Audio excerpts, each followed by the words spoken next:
Hi, everybody, and welcome to Masculinity Matters. I am your host, Lomander, and today we are joined by Roy. Roy is another one of the guys that I posted on Threads asking for some thoughts on polyamory and masculinity, and Roy was kind enough to say that he would be interested in coming on.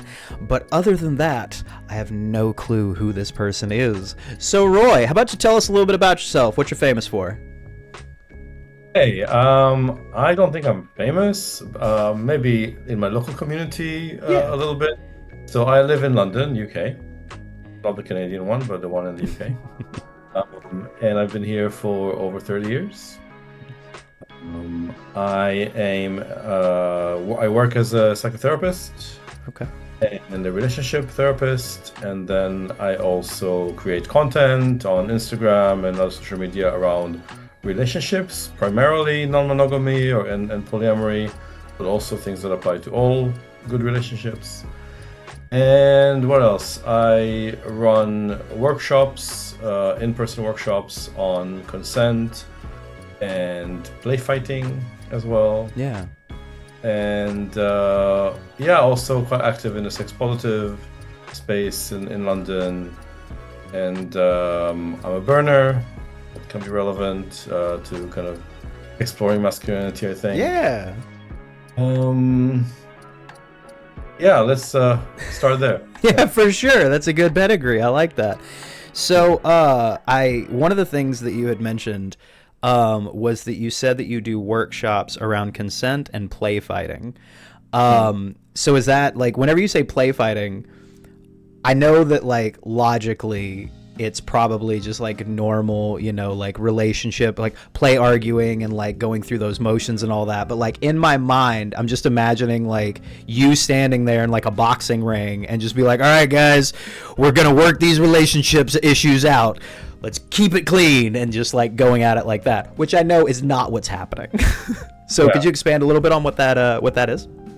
If I had access to a boxing ring, maybe that's what it would be like, but we don't. We have soft mats to play on. So the closest I can describe it as basically wrestling for fun without a particular goal, without needing any skills. Okay. And being embodied, being in your body fully, being in flow and just playing like kids. It's imagine just a playground, people are rolling around the sand, kind of playing and sparring. Imagine tiger cubs learning how to fight with each other, Yeah, that's cool. Okay, so it is actually physical wrestling. Yeah. That's dope. So what, when you're doing these things, what goal does that achieve? Does it I imagine it brings people closer. Well, first, it's a lot of fun. Yeah. It's just you spend a few hours doing that, you come out feeling high. There's high on natural endorphins, and okay. It's also can be quite a cathartic experience for people who are maybe struggling with physical contact with others, physical intimacy. Okay. Who might have a particular issue around maybe worried about violence and aggression, but being able to express some of their aggressive parts or aggressive aspects in a controlled, safe environment. Okay. Also quite therapeutic. And some people come because it's something that they miss because they used to play fight kind of roughhouse with their siblings and they haven't done it since they were kids. Others maybe grew up as an only child and never had this experience. As an only child, I know that it was something that I never really experienced. Well, I guess only child I'm a product of divorce, and my mom had two kids. But I grew up mostly solo, and but even with being down there with my brother, that wasn't something we ever did. It was something that anytime that we started wrestling around, it was always my mom was stop fighting, but stop making noise or something like that, and it would always stop. But yeah, I never thought about utilizing that as a safe space to kind of get that energy out. And that's interesting as hell. it's great to get that energy out, and it taps into something really primal. Yeah. I mean, we evolved from animals that hunted and were very, very physical, right? And needed their physicality, but we don't do anything with it for most of our lives. Yeah. But it's in the DNA, it's in there, Yeah. it's in the primate brain. And when you're actively doing it, you're not learning something new, you're remembering. Yeah, you're just kind of going back to form. Yeah. So it can be very primal. And for those few moments where you're in the play fight, you're not using your brain, you're using your body's wisdom. Instinct, yeah. And that's very liberating and very freeing.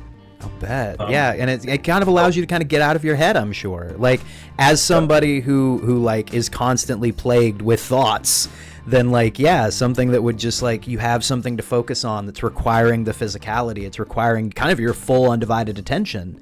So I could see, damn, that's all right. I might need to incorporate some play fight therapy in my life, because that sounds really interesting.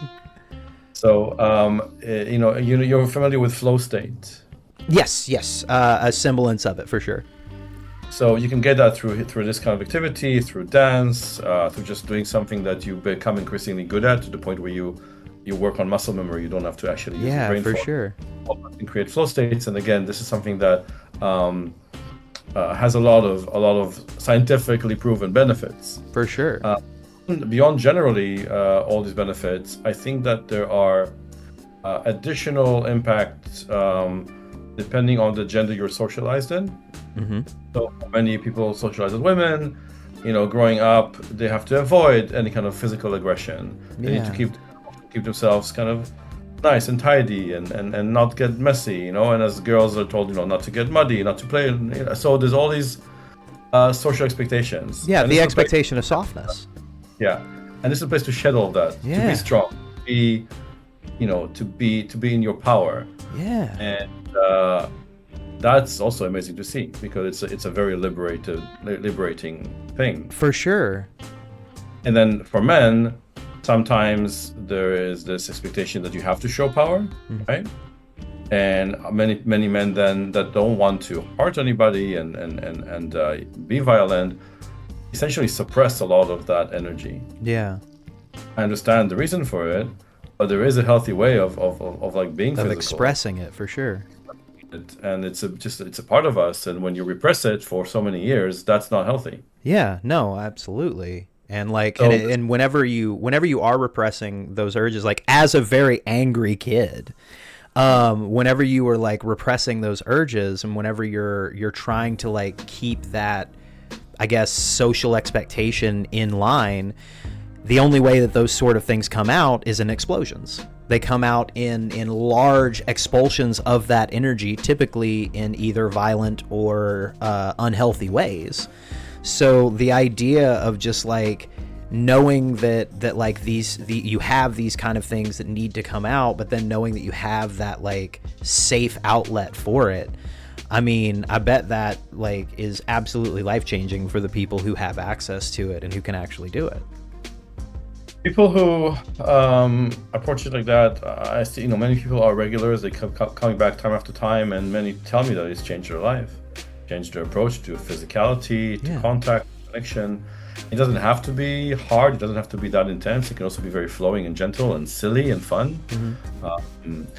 And people approach it in very different ways. Yeah, and that's what I like. You can have I learn something new every time I go from what people actually end up realizing. They have this imagined thing, and then they say, I want to try this kind of fight, or I want to try connecting this kind of way. And I think that it takes out the sexual element. Often you get that level of physical, it's about getting to sex, and this is not about getting to sex. So you can do it with somebody you're attracted to, somebody you're not attracted to, and because we're obviously primarily wanting and interested in keeping people safe, keeping them safe and not getting hurt, with as much as like you want to be forceful and come in and maybe quote unquote win, although there's no real winner in here. There's always that primary rule of you keep yourself safe and you keep your partner safe.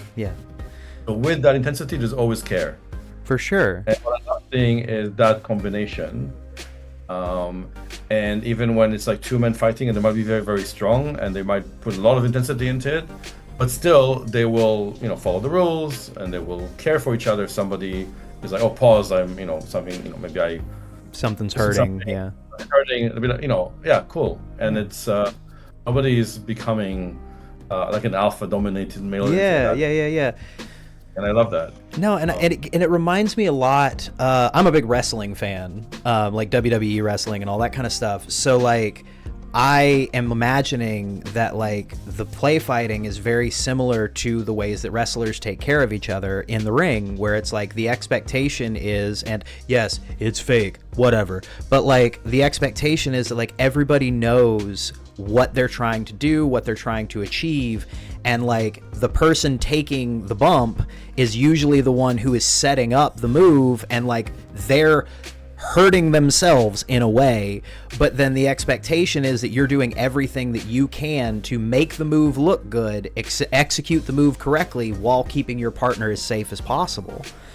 And I kind of, when you talk about like flow states, especially whenever it pertains to like wrestling and play fighting and all of that, I can't help but think about the chain wrestling that you see in like a lot of luchador wrestling, where it's like just one move after the other, and the guys, sometimes you can kind of tell that it's like, oh, this is a routine that these guys have worked out, where they're just doing these moves, doing the physicality, and almost like you say, getting into that flow state where they just immediately know what the next person's going to do. So then they do their move, and then they do that thing, and they chain it for, sometimes 2 to 5 minutes of just constant movement, constant wrestling, and like holds and then throws, and it's a beautiful thing to see. And I'm just imagining it in like a therapeutic setting, and like, damn, we got some cool shit that we figured out as humans. Like, I'm just saying, we're pretty rad creatures. So one of the things that you mentioned was that we have kind of evolved, and that like we kind of have these different kind of modes and all that, and we evolved to have these certain things that help us relieve stress and so on and so forth. So one of the questions that I like to ask around here with everybody that we have on, that I think kind of points to that kind of ties into that, is, what is a man? Like when we're trying to define masculinity and men and all that in general in society, I know that we all have this like amalgamous idea that exists up here, but when we actually try to define it, I found that a lot of people don't really either have the words or don't really know how to explain the concept. So, being somebody that has a fair amount of academia pedigree, what is, to Roy, a man? If the question is what it is to me, then I can only answer, how do I feel as a man? Okay. So as far as anybody who identifies as a man and feels they're a man, and they can look like anything, Mm-hmm. So I don't have any particular vision of what that needs to look like. For myself, I went through a long journey of figuring out what masculinity means to me, what makes me a man. I think that for a long time, I was doing that just in reaction to how others saw me, right? That's so fair. My understanding was, if people react to me or respond to me as a man, then that's what makes me a man. And I didn't really, it took me a while to actually inquire, okay, well, what does it actually mean to me? What is masculinity to me? And, and I have my own kind of backstory, including an absent father, so no real clear role model. Hey, absent dad club. And I think identifying a lot more with my mother and my sisters, and growing up, around a kind of a women's environment. So I developed almost a bit of an aversion to people who exuded masculinity. That's fair, yeah. I again repressed my own anger or any emotions that felt like they're like manly or masculine emotions. Yeah. So, and in a way that was rewarded, because I came across as very gentle and kind and all the things that, I'm sure I am, but I think I ignored or repressed a lot of other things. Yeah, for sure. And it kind of sounds like that, for sure. ashamed of them, or I didn't want to look at them, you know? Yeah. And then through a long process over many years, I'm 56 now. I basically went inwards, and I started looking at the way I am versus the way I kind of walk around the world versus how I am internally. What is my authentic self is, and the psychotherapy training were a big part of that, because that's all they do is make you look at yourself.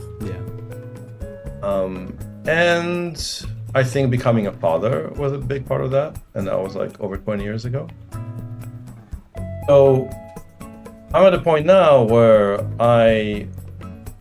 the reason I feel I'm a man is, I suppose, because I am physically and socially kind of roughly in the grouping of other people who identify as a man, right? But beyond that, I am just me. And I'm me whether I'm wearing trousers, whether I'm wearing a dress. I'm me whether I have makeup on or I don't have makeup on. I'm me when I wear, nail polish. Like I don't. That all of that doesn't really matter. So like the actual label of man matters less than I'm comfortable just being me. The label of man suits me. It's fine. I don't have to like challenge that. I don't think it means that much to me. Just that label. No, and that's kind of that. I'll be honest with you, that's kind of the same place that I'm at, where it's just like, it's a label that fits for me, but like I ain't really too concerned about what that is. But I say that as I have an entire like show and a bunch of goddamn stuff on the internet about masculinity and what it means to be a man. So maybe I care a little bit. I want to kind of caveat that sometimes there are times where I feel very masculine. Right? And whereas before I was kind of ashamed of it, now I've learned to just embrace it and just be with it and enjoy it and enjoy that energy. Now, what I see, say, in the play fighting quite often is that also women can feel powerful and strong and like fierce, and that's not really a masculine trait. But because I'm mostly heterosexual, I'm mostly straight, the feedback I get from women is that they love that, that in me as a masculine thing, right? So again, I just do that, but I don't think it's inherently a man's energy. Exactly. Well, and that's one of the things that I've found really interesting about how, as a society, the kind of expectation that we have on men is, especially the idea that like we are not allowed to be soft, and that like the only emotion that we technically are allowed to have have access to is anger, and like, if we express that anger, it has to be in a very narrow way. Otherwise, like, we get shamed for it or ostracized for it, which, like, don't get me wrong, a lot of the ways that dudes decide to express anger definitely deserve ostracization. But regardless, it's like society tells us that there is a rainbow of emotions that we have access to only one color. And then we're expected to like see the world as a multifaceted, multicolored thing when we only have one brush to paint with. And one of my biggest things about like detoxifying my own masculinity was like recognizing that the access to emotions is a strength and not necessarily a weakness. And that maybe less like heady, people just kind of tend to like you more when you're a bit more of a multifaceted person. Go figure. And that was one of my hardest things coming up, because like having an absentee father as well. I mean, when I say absentee father, my dad was there, but like as a truck driver, so he was there once a month at most, and he kind of expected to get his flowers for being dad of the year just for being there 2 days. But he was also very emotionally distant, and I know that it had a lot to do with his own like traumas and shit like that. But like, to a 6-year-old, he said, "Hey buddy, I know you're a pretty emotional kid and very physically affectionate, but I'm not, so I need you to like dial that back for me." And like, as a 6-year-old, that's like, oh, I'm too emotional for my parents. So I should just not do those things. and because of that, it really, in my opinion at least, stunted my like emotional and mental growth, because I was so separated from being able to like express what was told to me to be the feminine emotions of like crying and like feeling sad about something and actively showing that as like a I'm sad, not I'm pissed. And I know that like that's something that's very, very much a product of where I grew up, which is in like rural Texas, and like the media that like we all consume, John Wayne's and Clint Eastwood's and shit like that. So I wonder, given that, you know, you were in the UK and like there's slight differences in Western cultures as it changes to country, I wonder if is there like aspects of masculinity that like you see that is different on your side of things than it is in the ways that like we portray it in like American media and such?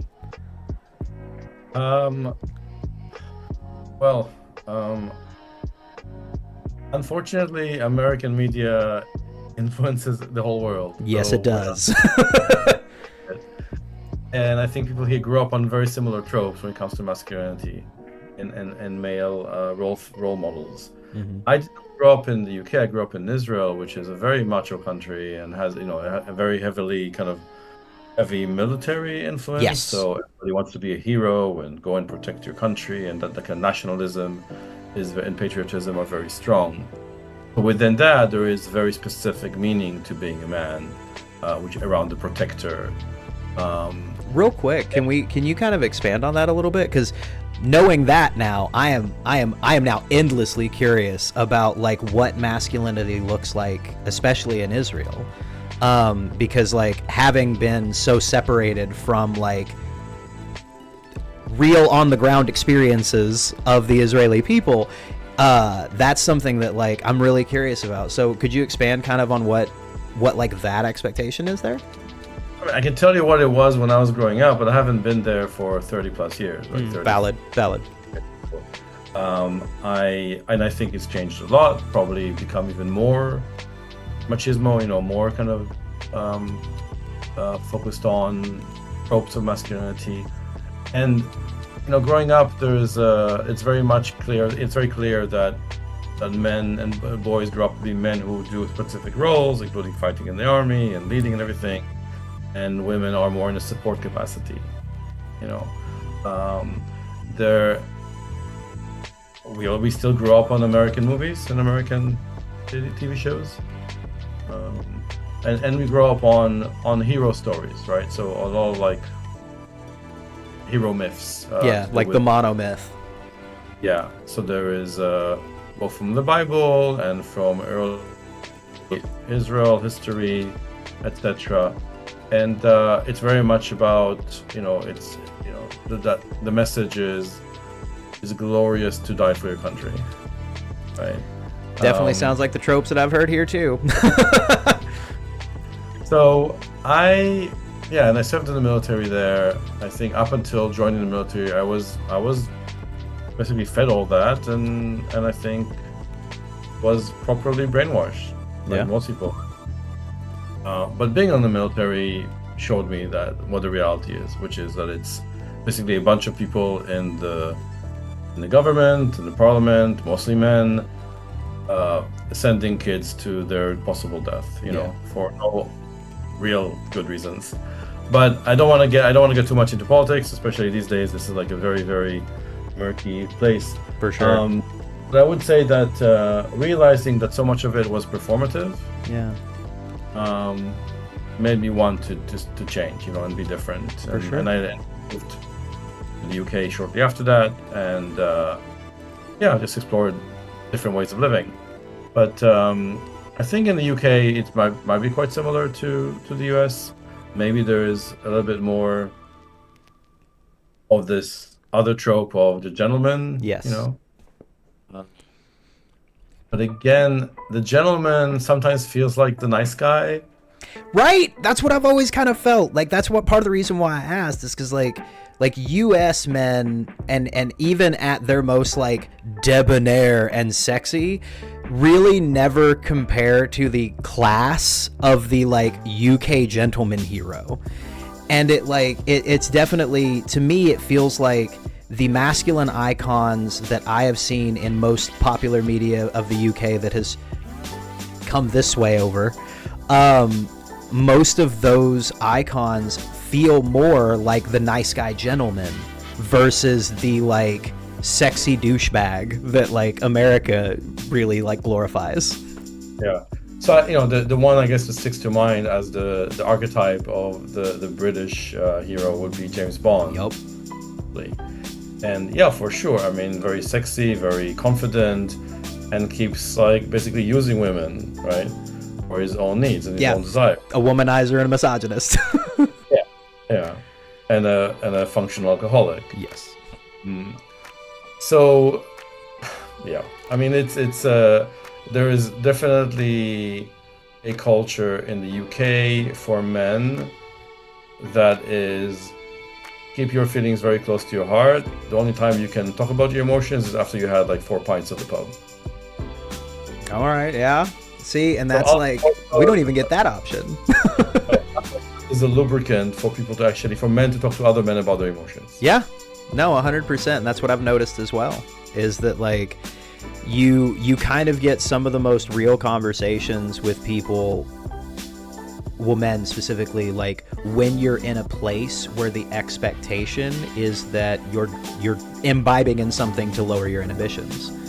A lot of some of like the deepest conversations and most like emotionally valuable conversations that I've had with some of my friends over the course of the years has been either like closing time at the bar, or like after having a really just hellacious night out, we're back at the house and just kind of decompressing and about to like go to bed or whatever, and then we just get to talking, and it's like there's no expectation, there's no performance, there's just two people in a pleasantly drunk state who are just opening up to one another and actually being genuine. And it seems like that's kind of the only time that men can legitimately experience those type of connections, is because we have the excuse, well, we were drunk, of course, we got a little lovey-dovey or whatever. But at the same time, like, I've had some pretty great deep conversations stone cold sober, and like they're really beneficial, fellas. Like, you don't need that lubricant, you just need to be a little emotionally vulnerable. And you had the added benefit that you actually remember everything you said. I mean, unless you're like me and just have a terrible memory, in which case you'll remember part of it. You'll remember the feelings. More than when you're drunk. 100% though. Yeah. So you did mention being a relationship coach and all of that.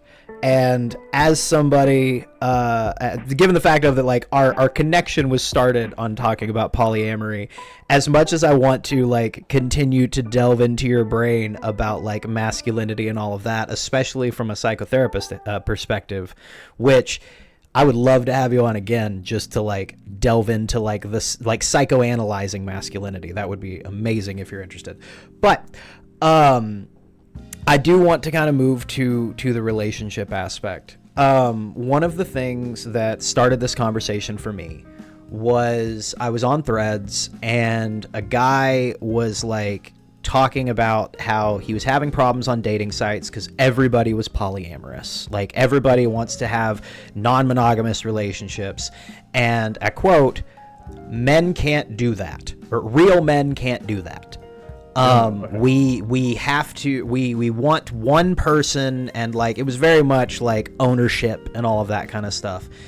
And it's like we don't feel like men if we know that anybody can take a crack at you or something like that. And speaking as somebody who is a man, started my life out with what we would call male parts, and have always identified with said parts, and have always identified with society's explanation of what a man is. as well as somebody who practices polyamory, I start to question, am I in fact not a real man? So, being a relationship coach and all of that, why do we have that perception, Roy? I mean, you have to ask the guy that said that very weird thing. Fair. Do we have it? We have this perception because if we want to, look at the whole span of history, society, I believe and I understand, once upon a time used to be matriarchal and was a much more even kind of equalistic society. Yeah. And again, this is all stuff that I've read and I can't verify for sure if that's actually happened because we don't know, it's too long ago. But something about men realizing that putting their sperm in a woman is what produces an offspring, and then starting to think about private property and who it goes down to, needing to protect their property. Women became property, and I think that there is definitely an underlying fear of how miraculous the whole women and their process of giving birth is, and men can't do that. That led into men needing to own and control women. And we're still living through the aftershocks of that. Yeah.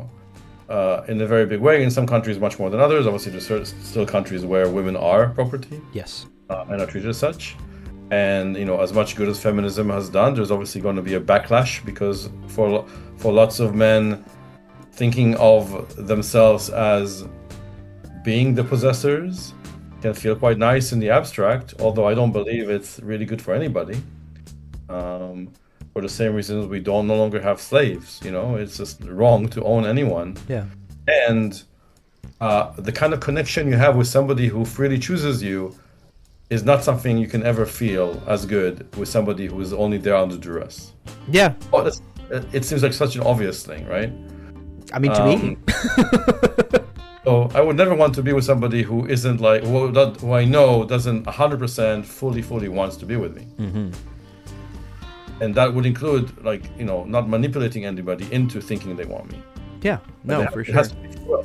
So, yeah. Yeah, and I think it's really interesting because, whenever we talk about, matriarchal societies and such like that, one of the things that I find really interesting is when we look at the actual makeup of what little information we have of matriarchal societies that have existed in history, it's less of the way that we view that big P word that, well, we're 30 minutes in, I can say it. The patriarchy, the way that we view that is so radically different than what a matriarchal framework actually utilizes. From my understanding of matriarchal frameworks, they are more focused on children and the general upbringing and good outcomes for kids because they're the generation that's coming up. They're the future. Kind of makes sense to me that you'd want to take care of them. But the idea of it, and one of the things that I think that's a frustrating aspect about it is that we've created patriarchy in this certain way. And then now we use matriarchy as we need to go to that because that's a better way of doing things. But your average Joe on the street is well, wait a minute, hold on. If what we're in currently is patriarchy, which patriarch means man, then matriarch would mean woman, which means instead of this system that we have that is top down about ownership and power and control, instead of a man being up top or me being up top, then that means a woman's going to be at the top and then they're going to be controlling everything and blah, blah, blah, blah, blah. And it's no, bro, that's not even that type of system, And I think that like you say, the magic of birthing, of creating a human life within your body is such a miracle, I think, to fathom as human beings who don't have science and technology to explain it to them. So on a monkey brain level, I kind of get the idea of well, these people are the only people who can do this thing that makes more of us. So we need to make sure that they are protected in case, there's a famine in the next county over and they move over here to try and take our food or something like that, then like we need to protect the people who can make more of us.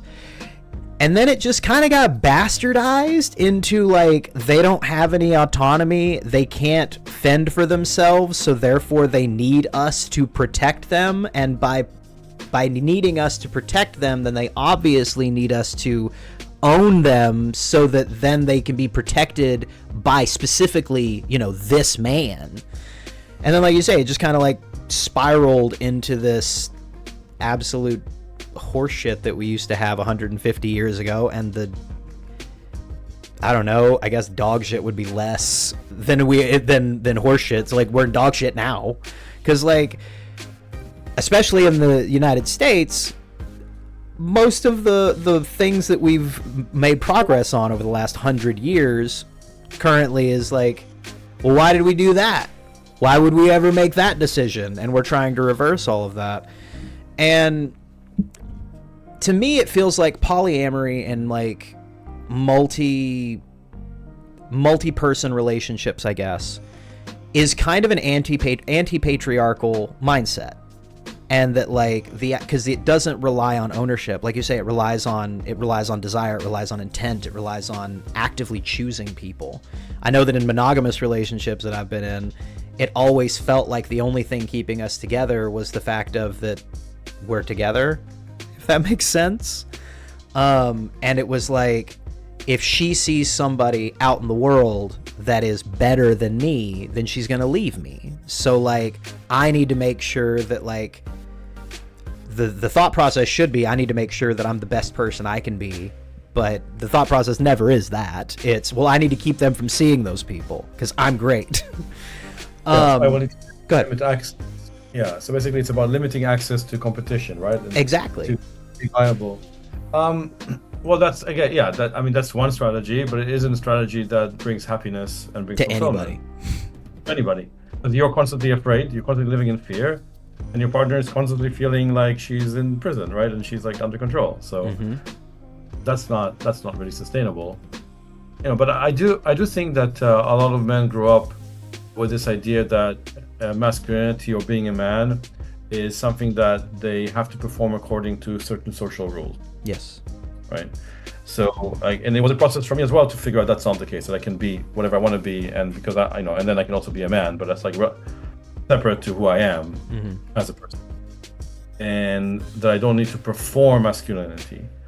But the performance of masculinity is very much what a lot of people internalize as, this is who I'm supposed to be, and it often can be at odds with who they really are inside, 100%. which then leads to kind of lashing out, or to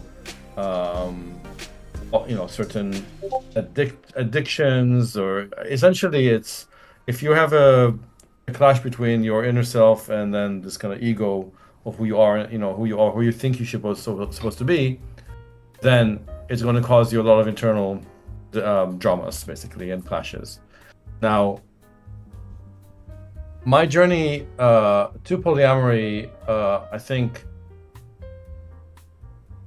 is, I would basically describe it as discovering that I'm polyamorous. I think I always were, and I just didn't know it because nobody ever told me that's an option. Yeah. Okay.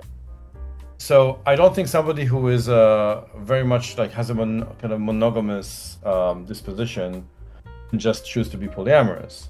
I think we're just different. Yeah. And that's backed up by science as well, in terms of looking at evolutionary biology. We're looking at species close to us, like the chimps, the bonobos, apes, etc., gorillas. We evolved to have diversity of sexuality, gender, as well as relationship dynamics, right? So it's just actually very much why we have been successful as a species, is because we are very diverse. Yeah. We kind of have to be. Yeah. Anyway, and there's diversity in terms of like people who adapted to hot climates, to cold climates, right?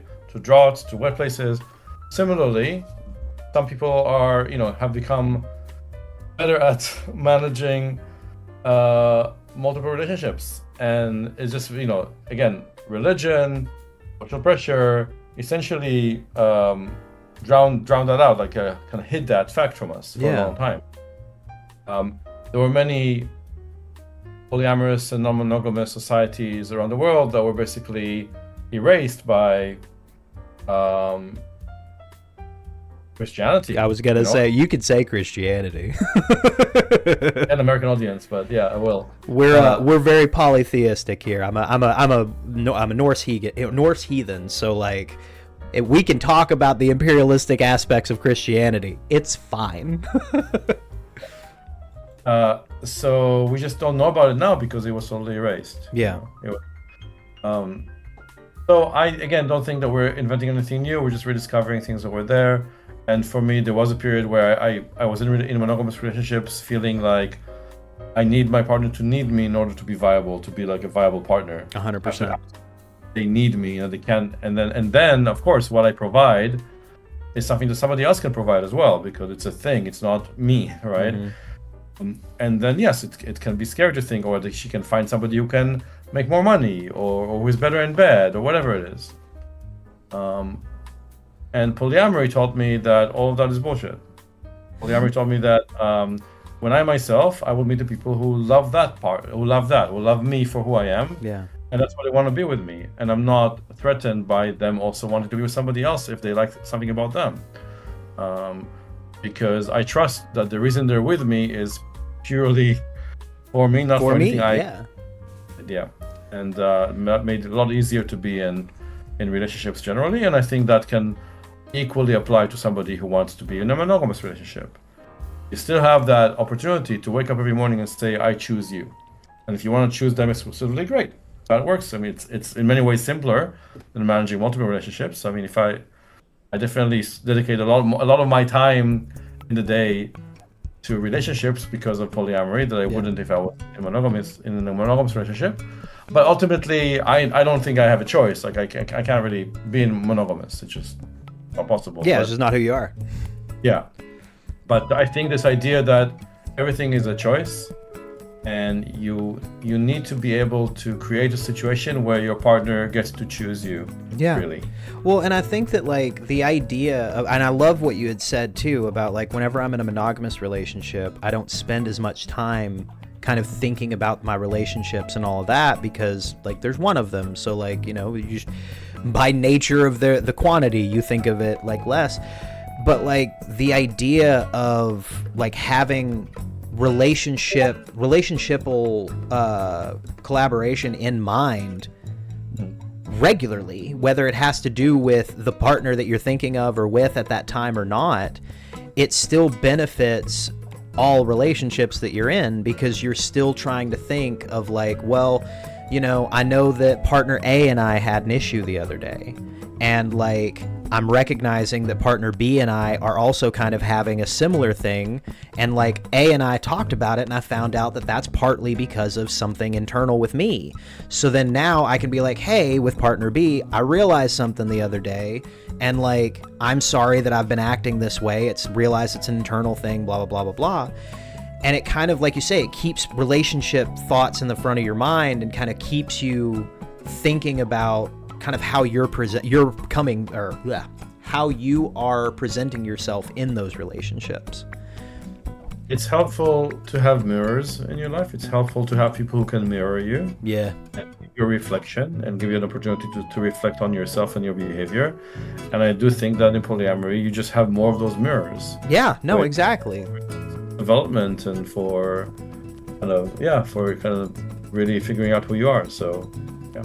So one of the things that I do like to do here is give kind of advice and such like that, and you really seem like a great person to ask this very specific question to.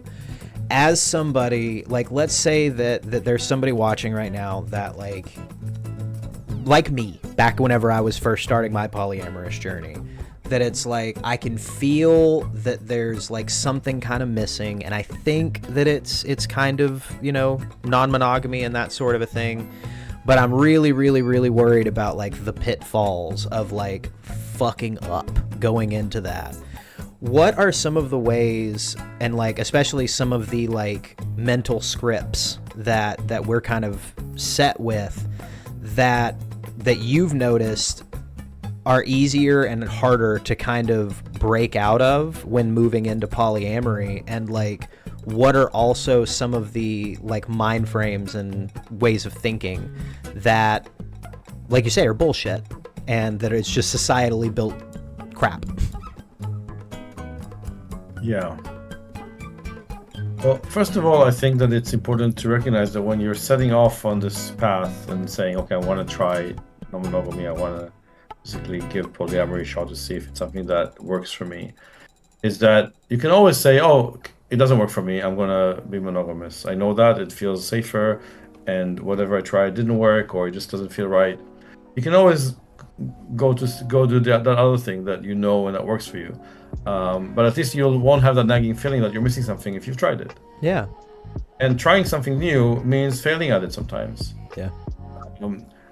One thing that I heard about people who say come out as gay later in life is that all of a sudden they feel like teenagers again, because they have to basically totally learn a new way of relating now to, say, to men instead of women. Yeah. And you're going to make mistakes, and you're going to get excited, and you're going to have butterflies, and everything is going to be scary. And it's a similar thing here. It's like basically being a teenager again when it comes to trying a new way of relating. The other difficulty is that you need to unlearn all of the monogamous scripts and the mindsets, right? And I think it's important to take time to actually go through this cognitive unlearning process. And that can come through books, through podcasts, through coaching. The idea is to start questioning everything. One thing I see is that there's a lot of people in polyamory that have grown up, say, religious and then left their religion. Yeah. I see that there's a high correlation, in there, and with a lot more people compared to general society who then also discover polyamory, for example. And I think that the reason for that is that they're already used to questioning everything and dismantling old ways of thinking that no longer serve them, right? So they're like pretty got good at that. Yeah. Similarly, for people with neurodivergence, like with autistic spectrum divergence, that they grew up questioning everything, all the social rules. So the same thing would applies to relationship rules. But without that questioning, you can't just jump into it, because you're gonna basically be trying to pilot a spaceship when up until now you've only ridden a bicycle. Yeah, I gotcha. There isn't a manual for it, but essentially it's like building up to it, Yeah. Some people, the way they learn is jumping into a deep end and knowing that they're going to fail, and then being like, okay, I fucked up, or we fucked up, you fucked up. It's human. For some people, they need to methodically kind of understand what's the next step, etc. But you never really know what it feels like until you actually do it. Until you can workshop it, you can theorize, you can rehearse. Sometimes that's good, but ultimately you're going to basically be in it and see how it feels for you. Mm-hmm. If you have taken some steps to learn how to regulate your emotions, to calm your nervous system down, if you have like practice of whether it's breath work or meditation or something that helps you calm your nervous system, that can serve. That basically will be really helpful. Yeah, no, for sure. Every situations. But I can sit here and say, I've had now maybe 8+ years of very happy polyamorous dynamics and really good healthy relationships and great communication and really no massive drama. But prior to that, I had like 4+ years of making all the mistakes that you can make when it comes to like trying a new relationship dynamic and fucking it up over and over again and getting into some serious drama and getting hurt and experiencing trauma, because I didn't have anybody who can basically tell me, hey, actually this is probably not a very healthy dynamic. Yeah. Polyamory, yay, let's just try it. But yeah, so I learned it the hard way. Some people will do, some people might choose to get some help and advice first, which I wish I had that done at the time, Yeah. No, I know that my experience, so I've been fully polyamorous for like 6 years now at this point. But before that, I did ethical non-monogamy, swinging, that sort of a thing. And I know that like the conversion from full monogamy to like more promiscuous, like more sexually open, was like a drastic change, and one that I know I didn't do the right way, and she didn't do it the right way, and whatever, we live and learn type stuff. and then going further into that, and then kind of realizing that, like, oh, right, the whole not having emotions thing, not really a fan of that aspect of it. And then, you know, through a whole lot of toxic masculinity and fucking up the relationship dynamic when you expand it to a more non-monogamous route, that ended my marriage and all of that kind of stuff. And then I just, like you said, just dove into the deep end of polyamory, where I'm like, well, now that I'm not with this monogamous person, I'm just going to go for it. I've read the theory. I've read the books. Like you said, until I get in there, I'm not going to know what the water's like. And to the people who experienced me in that year, I apologize. I really do. I was a very unhealed person, and you guys didn't deserve that type of partner or person in your life. And I sincerely apologize to anyone who is watching who met me during that time. For the rest of them, though, I have learned a lot. I have done a lot of work. I've done a lot of internal work, and like, it was messy in some places. It was horribly fucking traumatic in others. I cried a lot, but I also grew a lot. And like, the expanse of my own personality that I have been able to experience due to, like you say, questioning all of these scripts as a ex-Christian and as a ex-monogamous person, like, I was unlearning a lot of different scripts all at the same time. And because of that, it helped me get a better understanding of who I am as a person, who I am as a man, and how I want to present myself in the world. And I feel like if you're not opening yourself up to the possibility of these things, then you are kind of limiting your own self experience and your own expansion of your own being, I guess. I may be getting a little esoteric with it, but like, when you're refusing to question the scripts that you're taught, you limit your ability to experience things outside of that lane. And as humans, personally, I think that we're biologically designed for experience. Like, when we're born, and when we're first born, we're not given a manual as like, this is what you're supposed to do on the planet. So as far as I can tell, we're here to experience the universe. We're the universe experiencing itself, for God's sakes.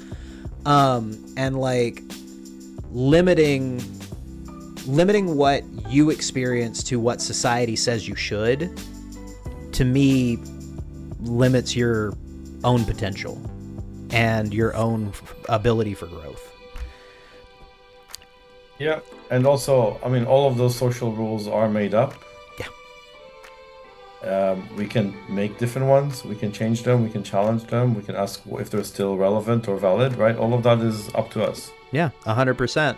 I mean, we're gonna get keeping it a buck, you know, even gender itself is a performance that somebody a long ass time ago decided at some point in time that this is how these things are.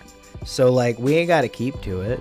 Nothing says we do. We're human. We're adults, damn it. We can do what we want. So I wanted to ask if there is any kind of like final advice, final thoughts, or anything that like you've learned throughout your journey that could be helpful to any kind of men or young men getting into polyamory, or even just, you know, young men in general.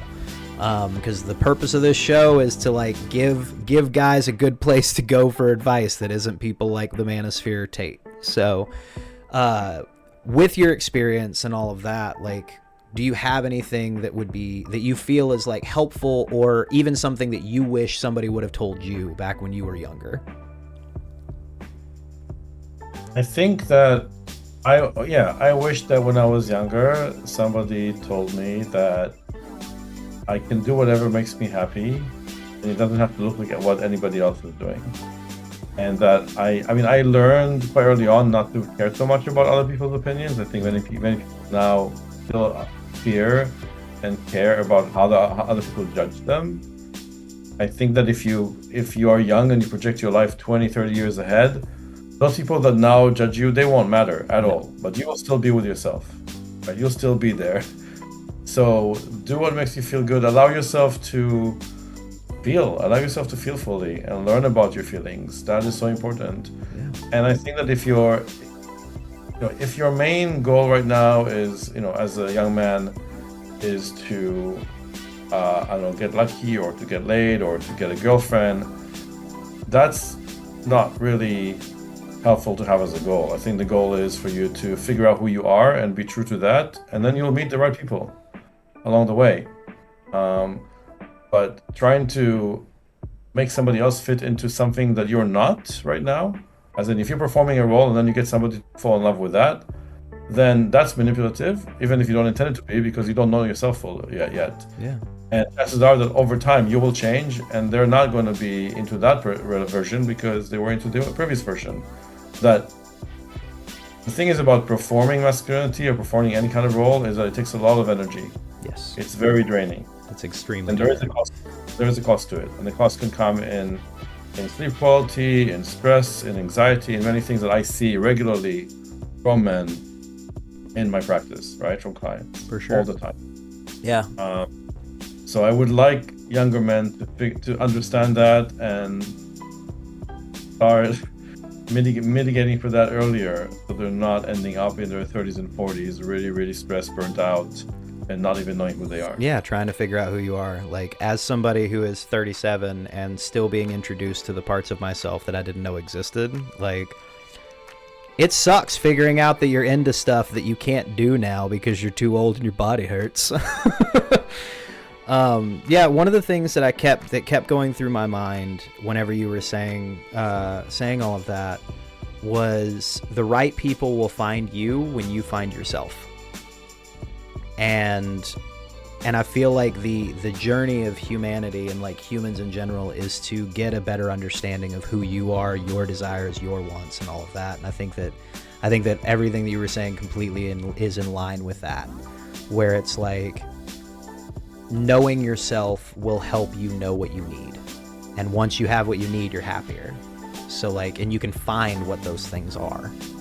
Yeah, and I think part of that journey is also to be in community. Yes. I think men often see themselves as a lone wolf. There's a lot of messaging around that also from the media. And might be my username. For example.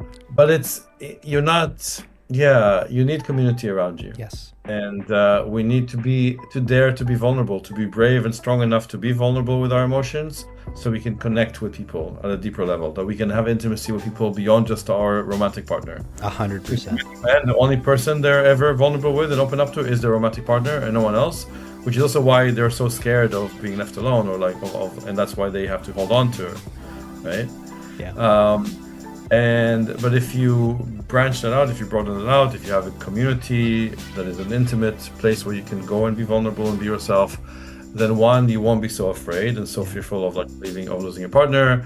I think it makes polyamory a lot more possible, a lot more feasible when it's nestled within a community. Yes. And I think that it's also proven to have a lot of benefits in terms of health, longevity, and things like that. So, and actually thinking about that, somehow the whole manosphere, as toxic as it is, it does offer some kind of a version of community to it men. Does 100%. And I get that, but I think there are much healthier ways to achieve that. There's better ways to do community for sure. And yeah, I would love to get into the community that the manosphere provides. But today, unfortunately, we're gonna have to wrap this up. So, Roy, I greatly appreciate you coming on. Thank you so much for the conversation. It was in depth. It was poignant. Like, there was a lot of really, really meaty, good shit in there, and I greatly appreciate it.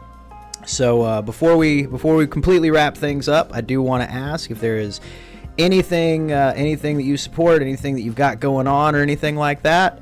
If you want to let people where it is, I'll put links here, description. I don't know. They'll be somewhere. You'll see them. Sure. Yeah, I would love to get connected to more people who might need some support, advice, or therapy. If they are in the UK or Europe and they want to come into my play fighting workshops, that's great too. I'm doing them mostly in the UK, but also sometimes in other places in Europe. The best place to go for play fighting will be playfighting.uk. For my therapy and coaching work, it's openrelating.love. And yeah, and I guess, and then that's also on Instagram. It's openrelating. On Threads and all social media, it'll be openrelating, one word. Perfect. Yeah. Perfect. All right, cool. So check all that stuff out. And again, Roy, thank you so much for coming on. I greatly appreciate the conversation. And yeah, I guess that's going to do it for this one. Thank you all for watching. We greatly appreciate your support. Like, subscribe, do all the stuff. I'm not good with this, so I'm not going to try to figure out a way to say it right. But I will say this. Thank you all, and remember to be the man that you needed whenever you needed one, because we need them more than ever. Stay safe, everybody.